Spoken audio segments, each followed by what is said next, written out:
qaama nageenya aanaa biraatiin jeesiseetiin shaneedhaatu hojjetaa keenya tokko nurraa ajjeesee jee iliilli kaa'ee si awwaalaa. Marsaa takkaami lamarra sadiirra toonneerra. Bushimallis Abdiisaa daawwii hojiitiif aanaa keenya kana dhufee himaataadhaan warra ijaarame jedhanii burraa isarratti bulchiinsi magaalaa Harramillee himaataa sana hogguu daawwachiisan haasawa OBN irratti godhame agareetiin Facebook irratti sheer godhe aboo maaliif sobdanii pirezidaantii keenya hojjetaa mootummaati namni isaan kan lakkisan Fandishee Jamaal Sooleetii fi Maamud Abdallaa kan jedhamu hojjetaa mootummaa otoo ta'etti odoo hojii dhabaan hedduun jiru isaan san akka hojii dhabaa akka himaataaf fakkeessanii kan lakkisanii Hararitti akkaawuntiingii barate Doktora veterinar medisiiniidhaan mattuu yuunivarsiitiidhaan doktorummaadhaan eebbifame jee akka himaataa fakkeessee pirezidaantii dura dhaabbatee haase. Haasoo sana garaan Facebook irratti aboo maaliif sobdanii pirezidaantii keenyallee maa sobdanii gabaasa sobaatiin biyyi guddattu ni jirti jeetiin sheer godhe.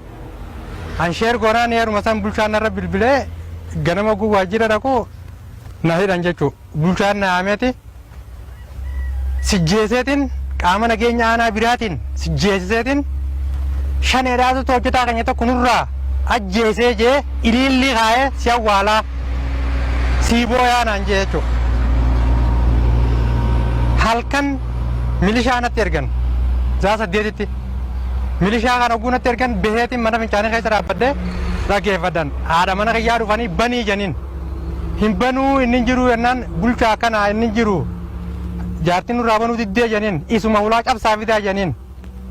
Sanii hoogganaa milishaa bulchiinsa nageenya magaalaa Harramillee niin beeka Umar kana hojjetaa mootummaati ganama waajjira dhufa halkan zaa kana yoo cabsine mana nama seerri nu gaafataa jee oofee jechuudha.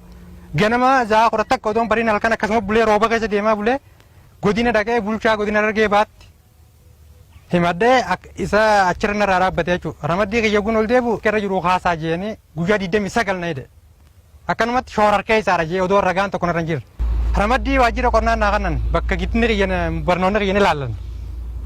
Yeroon achi seenu itti aanaan bulchaa hin seeninii as waajjiruma kee bakka duraanii seenii naan jaa. Achi seenu na dhorkan. Odoo hin hojjenneen baatii 5 guutuu taa'ee mindaa nyaachuu jira jechuudha. Humna tanaan humna dargaggoo kanaan yeroon silaa uummataa hojjechuu qabu. Mindaa akkanatti taa'ee nyaachuu jira jechuudha. Hojiidha jee. Odoo godina irraa bobbaa jiru amma xaliyyi kan jedhamu as jiru. Firummaa dheettee kaabinee nan muude tuinaan jibroo tuite jechuun ana tuquudha. Siin dhabamsiisaa tuinaan. Bakkaan itti galee buluun qabu akka bilbilaan na hordoftan bilbilli kiyya yeroo cufame jechuudha. Hanga amma duraatu itti gaafatamaa waajjira poolisii inspektar Misgaanuun galanni isaa gahu isaan xiqqishoo jiraachuu jirre jechuudha malee guyyuurraa bulchaanidha jaan guyyuu maal balleessanii jeetii bakka ibsataniitu nu jajjabeesseen.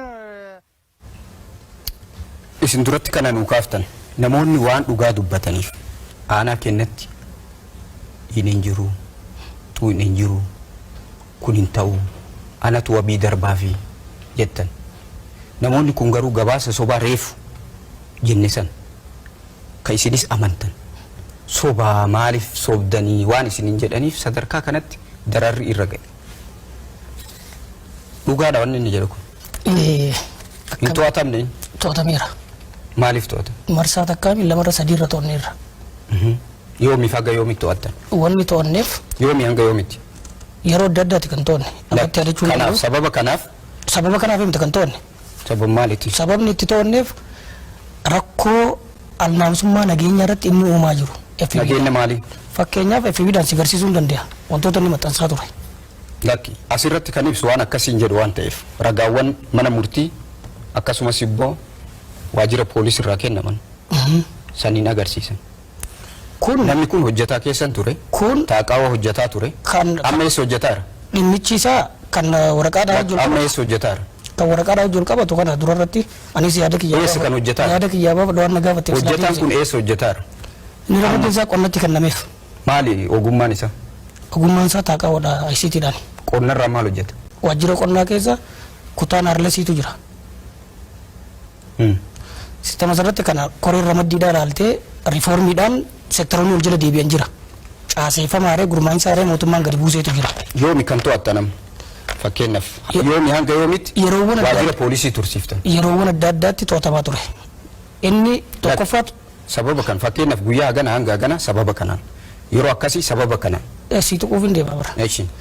Tokkoffaa wantoonni inni paartii keenya mootummaa irratti gallakkisu qabatamaan waan jiruufi. Gabaasa sobaa paartiin sirrii miti waan jedheef mootummaa deeggaruu mootummaa bara. Dirree qabsoo qabna bara. Inni dirree qabsoo maali mijaatan hin jiru.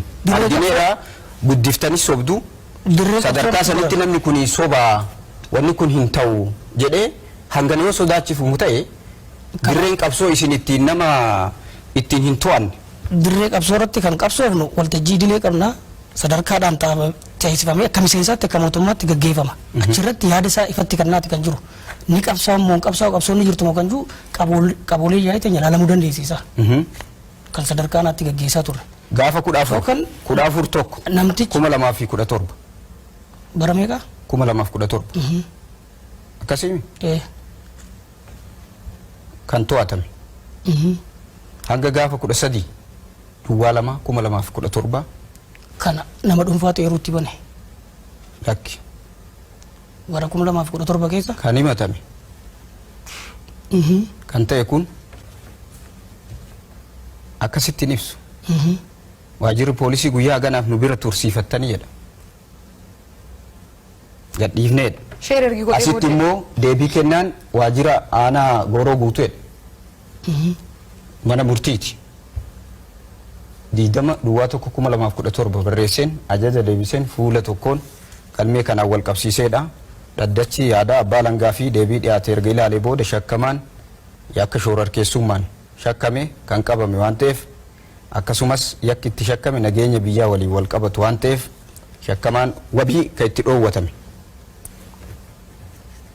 Isa kana kan jechaa jirus wanni itti shakkeen ittiin to'atame kan hin beeku waan dhimma biraatti yoo to'atame hin beeku kan itti to'atame kan hin beeku immoo garuu godina deemee himatee gabaasa sobaati kan deemtan jedhee Facebook irratti share godhee isin itti bilbiltanii sadarkaa kanatti mana isatti ergitanii achi as deebiftanii ramaddii isaa screenshot godhee si kennuu danda'a maal naa godha jira wantoonni itti to'atame isa dhimma qabsaa'een osoo hin ta'in achi booda immoo maaliif namicha kana yoo yakka akkasii qabaate waajira jijjiiruuftu yakkicha fura neebar taaqaa'oo keessa bulchiinsa keessa baaftanii waajirri qonnaa waa'ee ramaddii irratti yaadamuun kanne waa'ee hidhaa isaati waa'ee ramaddii osoo hin taane waa'ee namicha kana waa'ee ramaddii fi waan soba keessan baaseef ammas yaaddoon qaba sodaan qaba achi hin jiraatu mindaa ji'a 5 taa'ee nyaate osoo hojiin seeniin waa'een ramaddii fi waa'een hidhaa isaa waliin qabatu ji'a 5 waa'ee ramaddiidha hojii malee waa'ee ramaddiidha ani gehen kiyya ramaddii kennuumi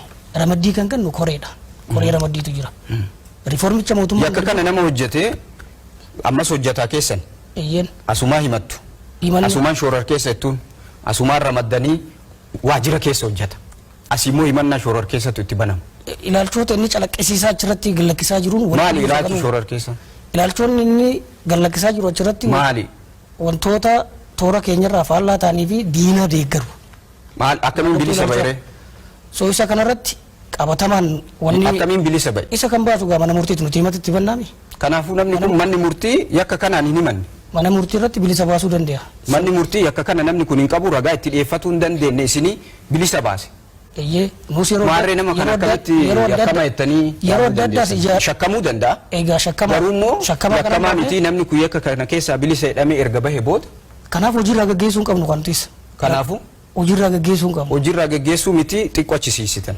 chirraa kan siise riformicha wal jala deebi'e riformiidhaan hoggaa dhufu namni dorgomee achirratti koree calallii jira koree maaliif akkasitti sodaachiftan koree ramadi maaliif itti ergitan halkaniin akka to'atamu maaliif itti ergitan halkan itti hin ergine idduma hojiitii qabne isa ganama ammaa ofiin dhufe galgala argachuu waan dadhabdanii iddoo hojiitii qabne bara ganama ofiin dhufe halkan itti dhaytanii dhabdanii dhiisaa deebi'a namichi biiroo ganameen dhufa innaan biiroo fudhatan guyyaa 29 wanni namni komatu kun hundi miira isaarra dhaabbatee hor dhugaa kanaafuu namni kun fakkeenyaaf guyyaa 29 waajira poolisii maaltu isa tursiisa dhugaa ta'uu danda'u kanama guyyaa 29 itti ture nama doorseet hojjetaa mana hojichaa soo waajira poolisii guyyaa 29 turuu qaba sun guyyaa meeqa tura namni shakkame tokko namni shakkame gaa guyyaa meeqa tura mana murtiitiif dhiyaate bahuudhaaf guyyaa 29 turuu qaba guyyoota tarkaanfii akkaataa nuti itti ilaalle yeroo sanitti tarkaanfii manni murtiidhaatiinis girizee qaxaroo irratti fudhachaatuma adeemsuma seeraatiin kan achi ture ragaa irratti ilaalaatti fakkeenyaaf namni kun akkuma isin tan namni dhuunfatu haa himatu nama dhuunfaa himateettan namni kun sababa yakka maqaa xureessuutiin namarratti raawwateen jedha himanni isaa yeroo adda addaati beeki amma wanni si kaasaa jiru kun yakka namarratti maqaa xureessuu raawwateen gaafa 14 hanga 13 ji'a lamaa ture ji'a tokkoof ture waajjira poolisii keessa isa kan nama dhuunfaati kan abbaa seeraatu beeka nama dhuunfaas haa ta'u aanicha isintu bulchaa namni tokko guyyaa 29 yakka malee shakkamee maqaa xureessitee jedhamee guyyaa 29 waajjira poolisii aanaa keessan keessatti maaliif tura?